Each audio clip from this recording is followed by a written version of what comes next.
quando o Link TMC a gente estreou, né, Tomás? A gente até conversou com o pessoal que estava no Caribe, foi no Caribe, né? Que passou por Jamaica e que Cuba, também se não estiver enganado, né? Foi bem pesado, né? Foi pesadíssimo. E aqui, obviamente, que quando a gente fala em tornado, a gente já tem uma percepção diferente, né? Mas olha o que aconteceu, destruiu uma cidade praticamente inteira. Sem dúvida. Então, realmente está acontecendo. E cada vez mais comuns, né? Com essas mudanças climáticas também, eventos como esses no Brasil.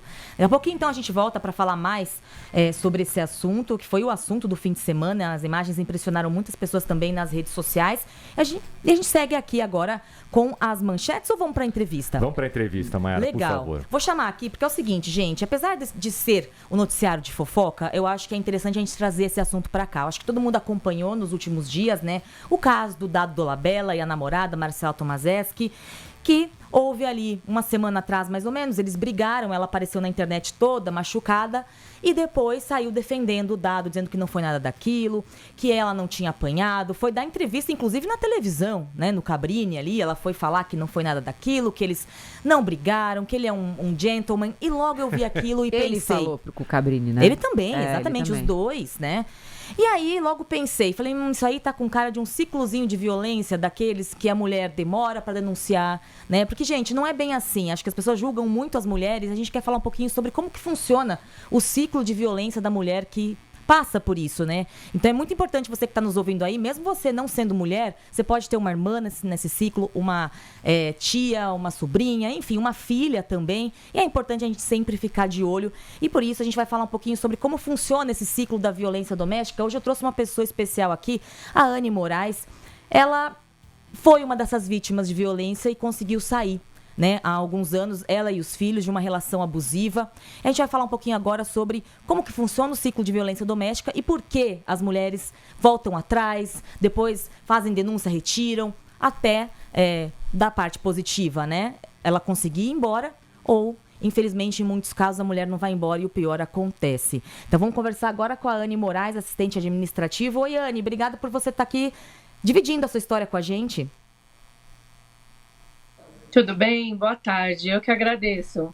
Olha, gente, a Anne, como eu comentei, né, ela viveu um relacionamento violento, muito violento, inclusive com os filhos presenciando. Conta um pouquinho pra gente, Anne, como que era a sua vida, né?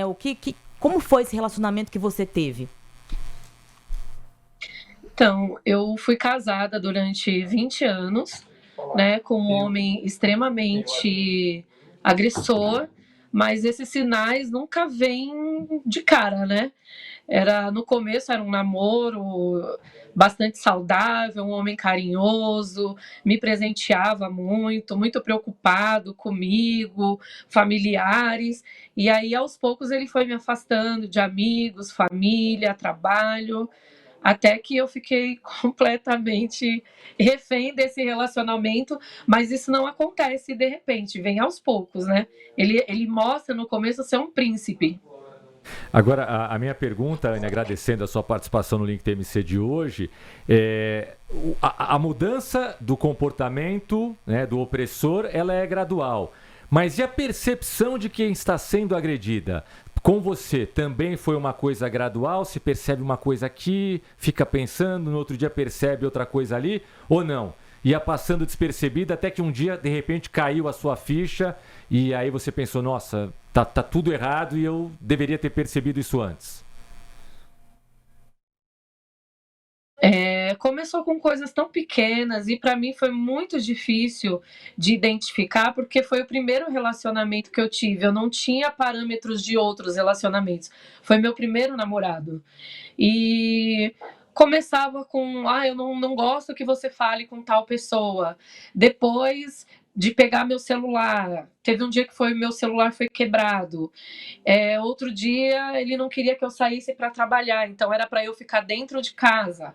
E me trancou dentro de casa. E tudo isso ele justificava como um cuidado, como, não, minha mulher não precisa trabalhar, você não precisa disso.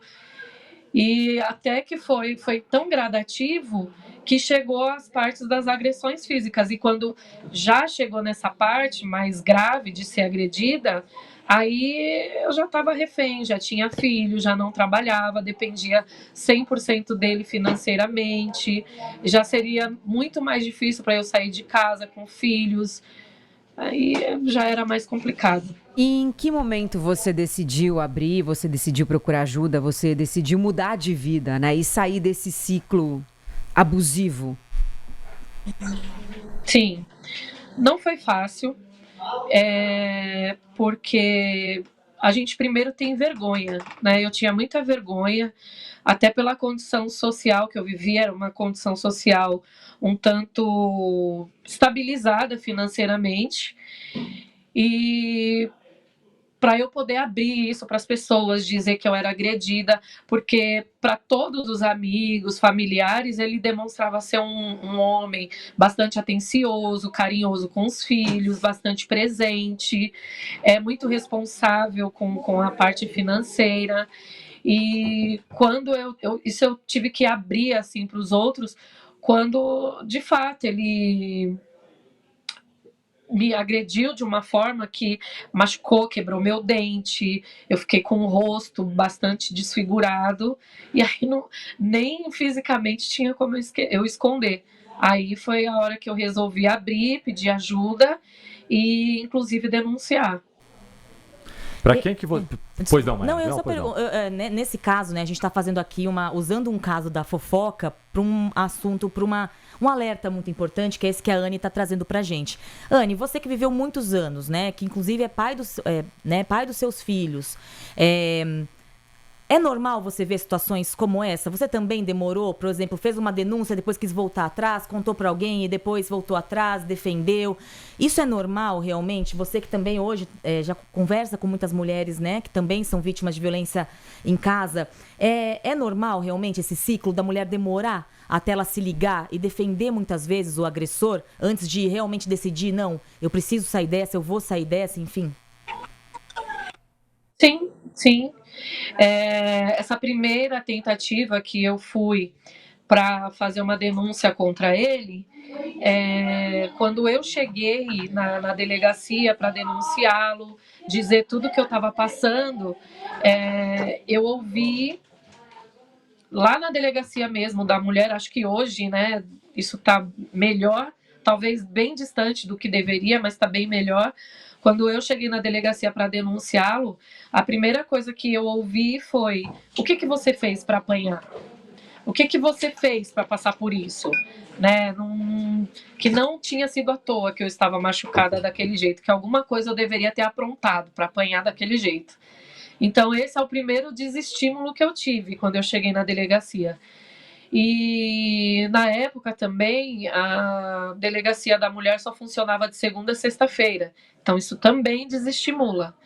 Mas quando eu efetivamente consegui denunciar, o que me fez voltar atrás era a dependência emocional, financeira, psicológica, porque eu ouvia muito que sem mim você não é nada, você não vai conseguir nada, se você quiser se separar, você se separa, mas vai ser difícil para você, né, com os nossos filhos, você arrumar um emprego, você arrumar alguém que te queira, então isso pesava muito também na minha mente.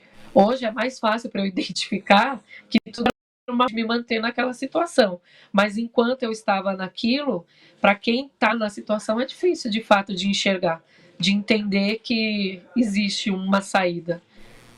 Legal, Anne, até para servir de estímulo para quem possa estar vivendo essa mesma situação nesse momento e esteja ouvindo o nosso Link TMC, você sugere o que para uma pessoa que passa pelo que você passou? Procurar ajuda com quem imediatamente? Procurar ajuda em diversos planos, seja com familiares e com amigos simultaneamente, antes de fazer a denúncia ou faz a denúncia antes?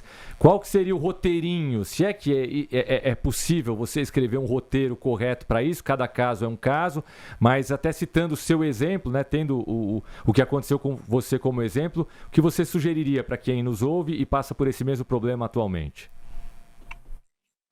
Olha, eu acho que é como você falou, que não existe um roteiro próprio para isso. Mas eu vou falar como foi o meu caso. Acho que o importante foi ter uma rede de apoio, né? Quando eu resolvi abrir a situação, eu recebi apoio de mulheres que eu pouco imaginava que fossem me ajudar, que fossem me incentivar para que eu fosse fazer essa denúncia. Então, em primeiro lugar, é você ter uma rede de apoio e, se você não tiver essa rede de apoio, buscar também construir uma, né, através de pessoas que a gente pouco conhece, conversar com vizinhos, eu fazia faculdade na época, eu pedi ajuda na faculdade também e tive essa ajuda. E sim, eu acho que tem que ir sim à delegacia. Hoje a gente consegue fazer denúncias até por telefone, e a denúncia é o maior caminho para a gente combater isso. E hoje, diferente do meu caso, que foi alguns poucos anos atrás, as pessoas estão mais alertas com isso, né? Ajudando mais, apoiando mais. Existem vários serviços para ajudarem isso, né, nesse combate. Tem a Casa da Mulher Brasileira, que eu acho que é importantíssima para fazer esse tipo de denúncia, para a mulher ser acolhida. Dependendo da situação que a mulher está vivendo, eles conseguem dar abrigo para a mulher, para os filhos, durante um determinado período de tempo. Lá tem juíza, enfim, tem delegacia. Acho que a Casa da Mulher Brasileira é um serviço bem legal para poder dar um apoio nisso. Não só, né, a Casa da Mulher Brasileira aqui em São Paulo, na região central, a Anne lembrou muito bem. E para quem não é de São Paulo, procure uma delegacia da mulher. Hoje mudou bastante essa cena lamentável que aconteceu com a Anne, né, de você chegar lá e ser julgada, tá cada vez menos comum. E de qualquer maneira, se você tá aí no Brasil inteiro, quer procurar ajuda, quer um conselho, tem o WhatsApp do Projeto Justiceiras, é o 11 99639 1212. 11 99639 1212. Se você não pegou, procura Justiceiras Projeto Telefone. Anne Moraes, muito obrigada mais uma vez. Seu relato forte é muito importante de ser ouvido. Espero que a gente consiga, pelo menos, salvar uma mulher que seja aí com esse bate-papo que a gente teve hoje. A gente vai estar ganhando demais. Obrigada, viu, Anne? Um beijo para você e até a próxima. Até, obrigada, gente. Só falando que eu faço parte do projeto das Justiceiras também. A gente acolhe muitas mulheres vítimas de violência doméstica. Você já passou os canais de comunicação e foi através do projeto Justiceiras que eu também recebi muito apoio de mulheres que estão aí por todo o Brasil e vão se apoiando, vão estimulando a gente a buscar essa força para poder seguir em frente. E isso foi bastante importante para mim. Muito bom. Legal. Corajosa, hein? Muito, muito. Parabéns. Parabéns, Anne. 15 horas e 17 minutos. Obrigada. A gente segue com o nosso Link TMC com mais manchetes, mais destaques, mais informações para você em todo o Brasil. Pelo menos 8 pessoas morreram em uma explosão na capital indiana, Nova Delhi, informou a polícia da cidade. Outras 11 pessoas ficaram feridas. A explosão ocorreu em um carro perto do Forte Vermelho, num distrito densamente povoado. O local é conhecido na Índia como Lal Quila, uma fortaleza do século XVII, na cidade de Velha, e visitada por turistas